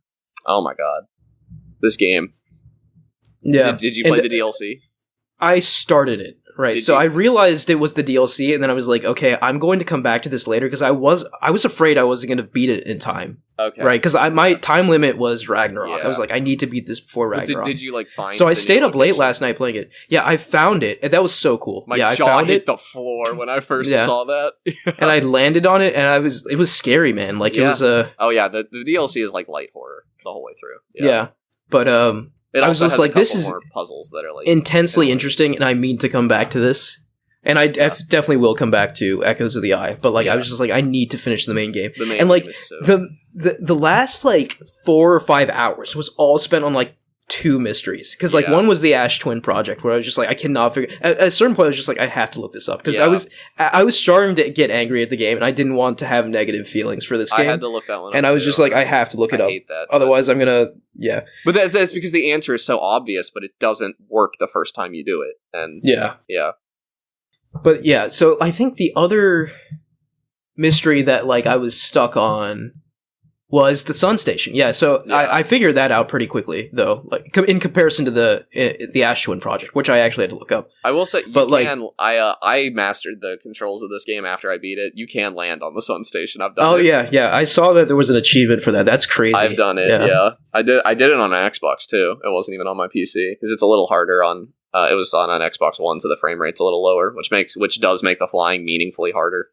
But yeah, like, I mean, every planet is like so, like, it's like seared into my memory, right? Like, these are all like places in that world. These are all like places I've been, you know, like the Adelrock discovering is just a place. I fire up I have it on my Steam Deck now, and I know I'm not going to play that game, but I love to just go visit my favorite places and let the music play for a minute sometimes, because it's so meaningful to me. Like, I can see myself getting one of those games tattoo. Like, this is one of those games to that point where, like, obviously every game is most impactful when you first play it, like the first time you play it. This game in particular, like, you can't your first time through this game is a once in a lifetime experience. I will say something to that extent, and I don't think that's hyperbole. No, you literally, because all you gain is knowledge. So the next time you fire up the game, there's nothing stopping you from just walking to the end of the game. Right, but and like that process of unraveling, figuring out what happened. Like, the ultimately really sad, but like... And it's also like an experience only a cathartic video game can give you, because you have to solve the mystery, and the game trusts you to solve the mystery. Yeah, I mean, like, and it's really in your hands. It is absolutely like a hands-off. Like, there are no, like, quest markers, missions, or... Yeah, like, there's nothing like that. You have to make all these discoveries yourself. You can place the markers yourself, right? But nothing's gonna tell you, like, hint, hint, like, go to this planet. You have to figure all that out, right? Like, there is a journal that gets updated as you make discoveries. You just have to keep consulting that journal and figure it out yourself, you know? Like, the journal is the most help you're gonna get. So as supplemental materials, I highly recommend Jacob Geller's YouTube video on Outer Wilds. Once you've played it, it has some spoilers in it, but his writing on it is just phenomenal. Okay, yeah. If you just want to live in that world a little bit longer. Yeah, I mean, like, it's so, like, tough, right? So, okay, so from this point on, like, even if you were listening, and if you have a passing interest in this game, and basically what I'm saying is, I want to talk about the ending. So, okay. This is the warning for that. Well, I don't care about spoilers.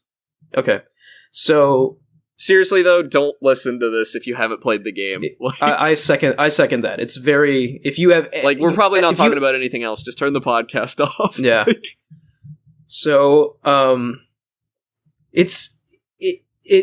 ending was really sad, but also cathartic at the same time, to me. And obviously, it's like... I think it really is kind of open for interpretation. And I learned, by the way, afterward that there are, like, multiple endings, but obviously there's, like, one, like, ending. One canon ending. But, yeah, like, if you take out the core and then just fly off into space. Okay, so I will say that, like, as soon as I took out that core and that music started, chills, like, ran all over my body. You're done. I was just like, this is it. You know, this is the run. Like, and if you mess up, there's no respawn. Basically, you take out the core, time loops end, right? The next time that sun blows up, it's for real, right?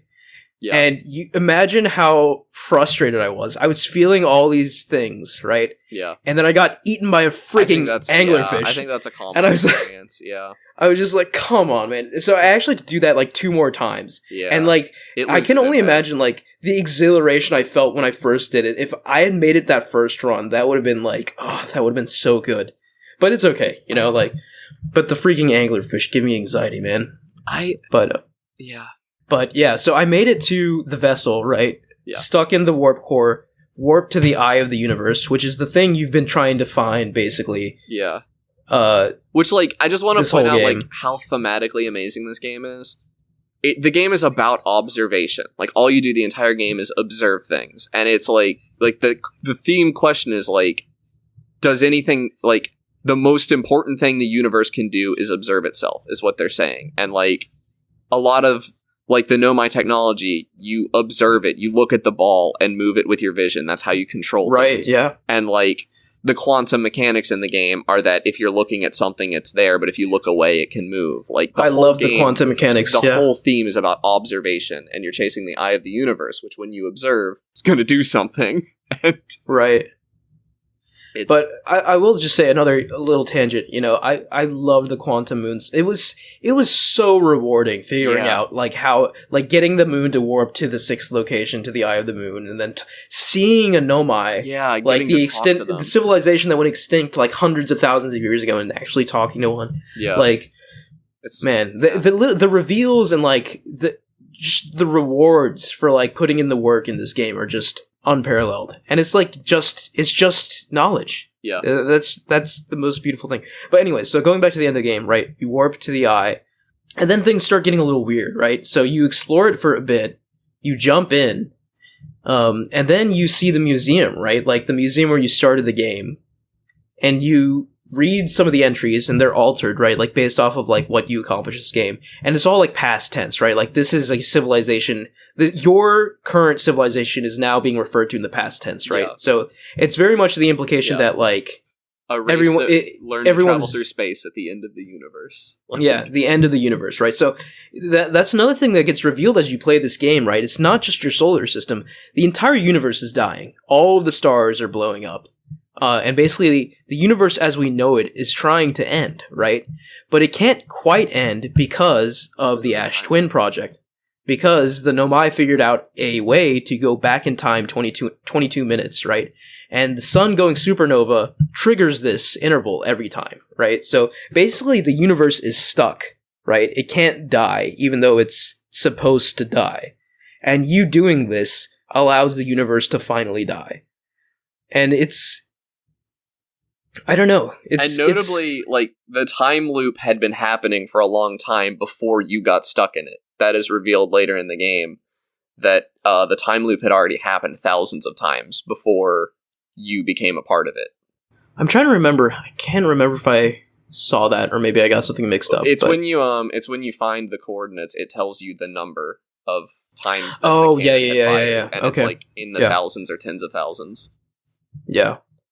And you have not died that many times. So you get to this place, right? And obviously, like, the eye of the universe is a quantum phenomenon, right? So like things are not quite right. So you see NPCs that you encounter in the game popping up. There's a recreation of like the woods and the campfire and stuff. And then like as the universe is dying, right? Like you gather together these NPCs, like these astronauts who went exploring for one final like song, for one final performance. Which, by the way, you know, like being able to like hear different instruments when you point your like telescope at different planets is such a brilliant and like mechanic. Being able to line them up in a row and hear the whole song. Right, yeah. But they play the song and the universe explodes and everyone dies. Yeah. And that is the end of the game. But there is a post-credit scene that seems to imply that this death of the universe was part of like a cycle, right? So like it's like a 14 billion years later sort of after credits thing, and you see another planet that looks similar to Timberhearth, the original planet you started on, with like people gathered over a campfire. So the implication is that that there's another universe, you know, like the universe continues even if it dies, you know, it eventually comes back. But that's not the only implication. The game actually strongly suggests that the only reason a new universe formed was because you observed the eye of the universe, and that if you hadn't, that would not have happened. Ah, okay, yeah. Because the new universe is different based on some of the things that you do during the game and what you see. If you never meet Solanum, there is no life on the new planet. Oh, wow. Because you believed that you were alone in the universe. So the new universe is empty because you're not in it. Whereas if you meet Solanum... That's crazy. Yeah. Yeah. And so it is largely saying that your desperate, clambering of this puzzle together is the most important thing that could have possibly happened in the universe. In the entire universe, yeah. Yeah. Wow, yeah. And it's, I don't know, that's just so beautiful to me. And that, this game feels hand-built for me. I grew up in the woods of West Virginia. I grew up going camping and playing guitar in the woods with my friends and, doing this stuff and, lashing together some wood to build simple structures and stuff. So, the aesthetic of the spaceships that are, cobbled together and the way they treat space travel like a camping trip and the way that the single most important thing that happens in the entire universe is you sitting around a campfire playing a song with your friends hits a chord with me that is so deep. Yeah, that's amazing. Yeah. It's just incredible. No, it's an incredibly special game. And,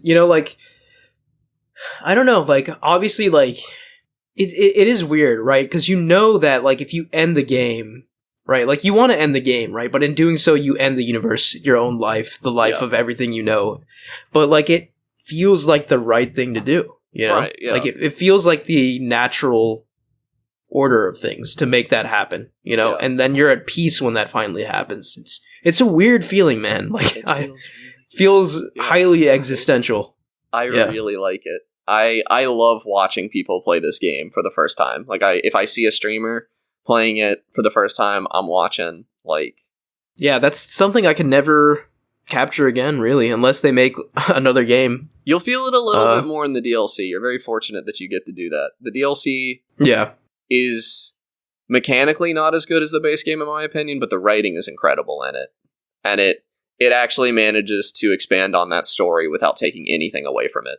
And I did see, because I was just looking up stuff afterwards, that the DLC can actually impact the ending too. Yes. Yeah. So that's pretty cool that it integrates with the main game that heavily. Yeah, you have to play through the ending again to get the full experience from the DLC. But yeah, just the range of emotion, right? So I started out curious and then feeling dread and then feeling calm and in control and then feeling sadness but catharsis and peace.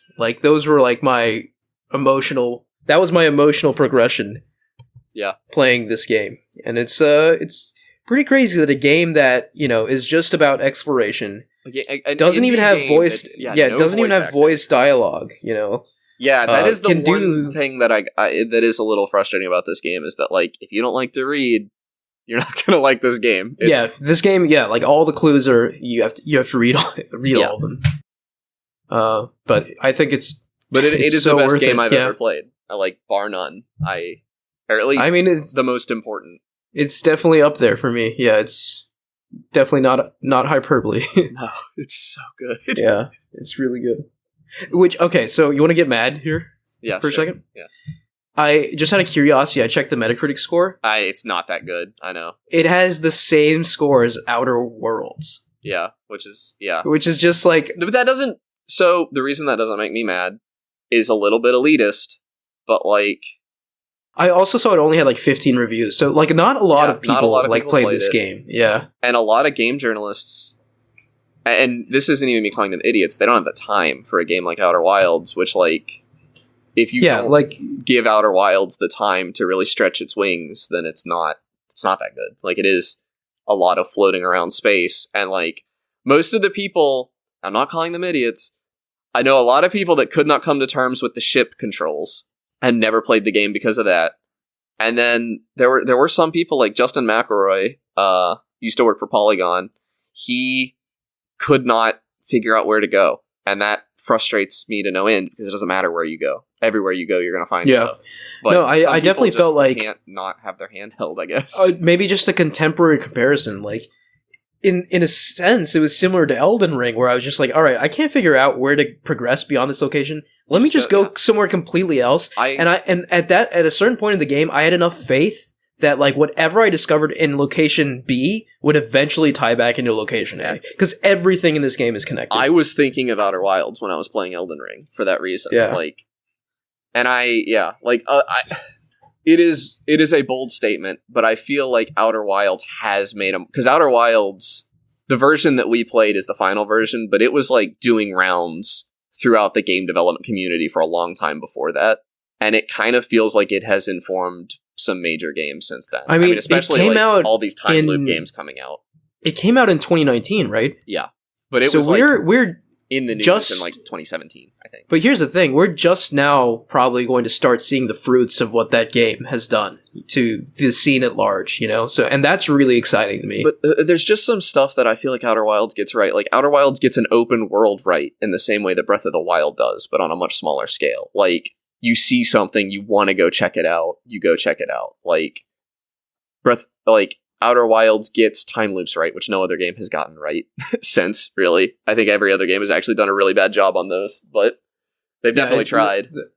The time loop stuff was immaculate, for sure. Yeah. And I just love, like, I want to go over some of the mysteries, too, because, like, the mystery in, like, Giant's Deep, figuring out how to get, like, underneath the current, which I learned later, I learned after the fact, after I beat the game, that you can actually slam into the planet with enough force to just sink beneath the current, which is just insane. That's funny. Yeah. So I didn't know. You don't even. Yeah. I know, right? That's crazy. Did you break the universe?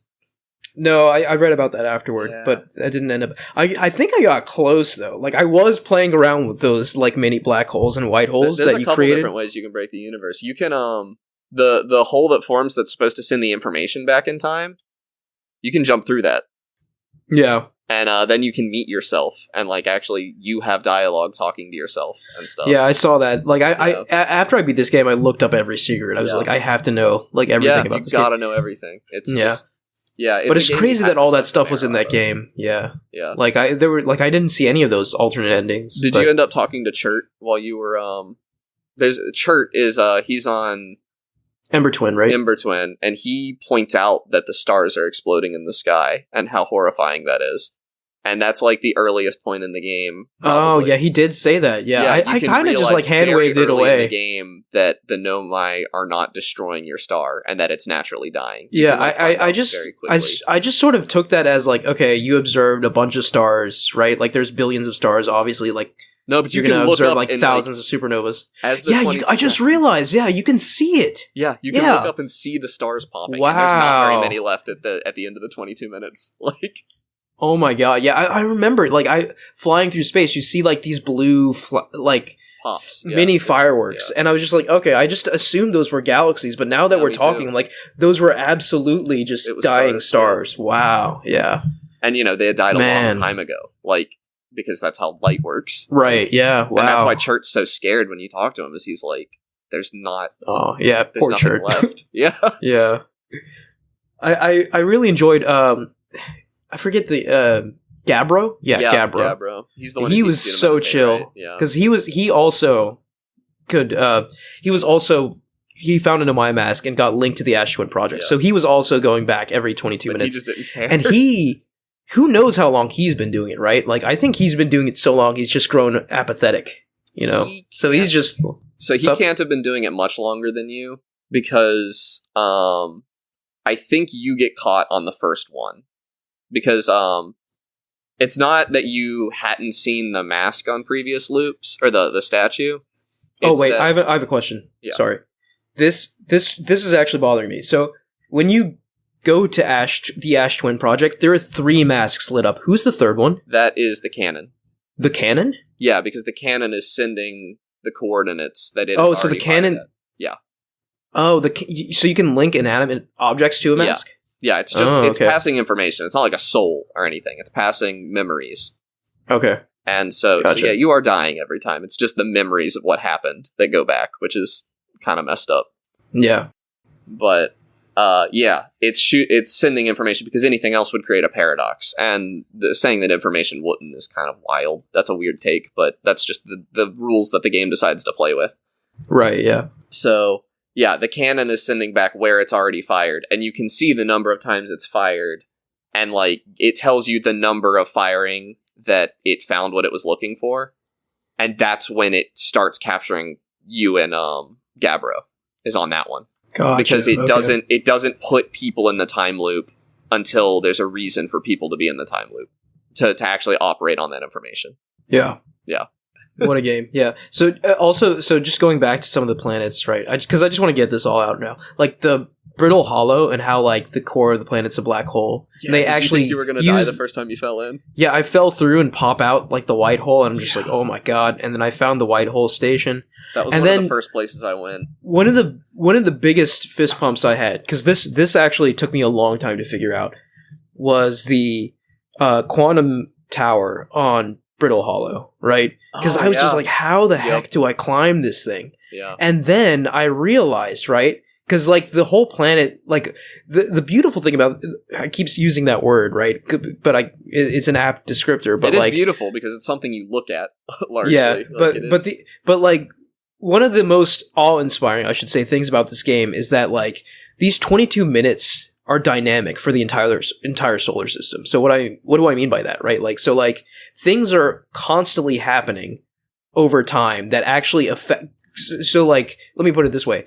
There are things that might be available in the first, like, 5 minutes of the 22 minutes that are not available after that. Or vice versa. Things that are only available in the last, like, 6 minutes that are not available after that. Because things just change over the entire 22-minute interval. And one of those things, right? Brittle Hollow has a moon that bombards its planet with, like, meteors, right?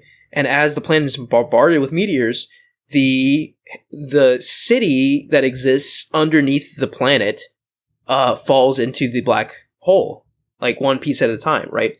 So eventually I realized the quantum tower will fall into the black hole. And once it's fallen into the black hole, you can chase after it, get popped out the white hole. Now you're in the vacuum of space without gravity, and you can climb the tower any which way you want. And that was a huge... I was like, I can't believe this when I figured that out. Yeah, that was a big one for me. I was like trying to fly the ship up in it. Yeah, I was just like, I couldn't. I was just like, what is happening? And there is some stuff you can brute force by being good with the ship, but that's not one. Oh yeah, absolutely, yeah. There are like shipless speedruns of this game too, and those are nuts. They like shoot themselves out of the geyser. The geyser, wow, and then land on a planet where they can grab. That was another thing. Like, there's so many like fun.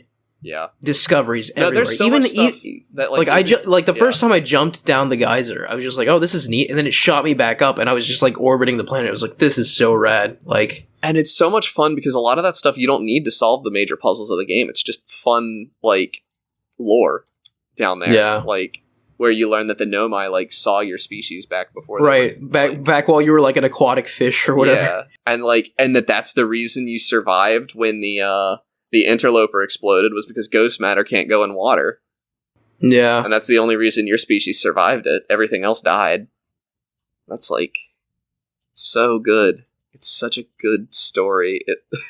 Yeah. It's really good. It's really, really special. I just love that. I know. So if you've been listening to this podcast, right, and you hear Connor rant and rave about this game, I can now confirm that he's not a crazy person. It actually is that good. So go play it. Just right. And nobody, you are like, it's just you and Ryan, I think, of people I know that have played this game. Like nobody, but like every big YouTuber I watch has played it and loved it. Every streamer has played, like even the Sea of Thieves streamer I started talking about how Outer Wilds is the best game ever made the other day. Like, yeah, it's just, and they're just right. Like it just is the best. It's up there for me. You know, I definitely need to think about it some more. Doesn't, but like if you need combat and action, that's not in this game. Like, yeah, it's just, and the fact that it's an indie game. It's I don't want to sound pretentious here, but it's profound. It is a profound video game. It has a lot to say. It makes you question your life. It makes you question the end. Like it just brings those feelings to the forefront. And it's also like an interesting commentary on sci-fi when you combine it with the DLC, and we can talk about that once you play the DLC. Because I'm not a well-versed in sci-fi individual, so I actually kind of had to pick all that up from my cousin who hasn't played Outer Wilds, but when he heard me talking about it, he was actually suddenly fascinated on like its commentary on science fiction. Interesting. Okay. Yeah. So we'll get there. I'm trying to think if there's anything else I want to say about this game, but I already basically said how done talking about it now for how it made me feel. I talked about the cool puzzles. The Ember Twin Ash Twin thing, I probably spent the most time on those two planets, just because like I felt like there was so much to see there. One thing that took me a while too was the interloper, because like I knew I had to wait for it to start melting right when it was close to the sun, but I couldn't freaking find the fissure. But then I realized it was like right there in the front, like it's like highly visible. I was just like looking in all the wrong places, because like if you look, if you look further in the back of the interloper, right, like a lot of that ice melts, but there's nothing there, right? It just melts and there's like rock. And I'm just like, what the heck is this? Where is it? But yeah, at the very front, like a clear fissure opens up and you can drop in. I implore you to like watch the like video, like I think there's a no clip documentary about it. I watched that literally today, like an hour before this podcast. I just love that this game started out as a student project that was just like, and you can see how it evolved from here, but it was just sitting and roasting a marshmallow while the sun explodes in the background, like. And you can just see, like, you can still roast marshmallows in this game. You can heal yourself by doing it. And I didn't know you could heal yourself. That's interesting. Yeah. Man. You're going to have to title this episode the one where we talk about Outer Wilds for an hour. Yeah, it's... we're coming up on 2 hours here. Yeah, and we thought this was going to be a short one. So, another thing, right? You had to bring up the Outer Wilds. Yeah, I had to. It was time. To do so. The Dark Bramble too. Like I loved exploring the Dark Bramble. And you know what? It was so freaking stupid. Like the fish that existed there, they never bothered me until that last run that actually mattered. And I never before I got past them just fine. Did you have to like solve the puzzle to get past them, or did you just like intuit that was what you needed to do? Solve the puzzle. Yeah, there's like places in the world you can go to read lore and learn how to get past them. But it also is like, oh yeah, right, because they're blind, right? Yeah. So I did know that, right? Okay. Like, so I just moved slowly, but like, so I knew that in the last run, I just like messed up the execution, and it like totally killed the vibe. I was like, come on, that happens to a lot of people. Yeah, but yeah, it's an incredibly special game. That's all I have to say. Yeah, Ryan will be messaging us about this one. Yeah, I see you, Ryan. Talking Discord. Yeah. All right. So that's going to do it for us for this episode. Thank you all for listening. You can follow us at @Podcast Game Talk on Twitter. Please like, rate, and review us on Apple Podcasts, SoundCloud, Spotify, or any other podcast services you use.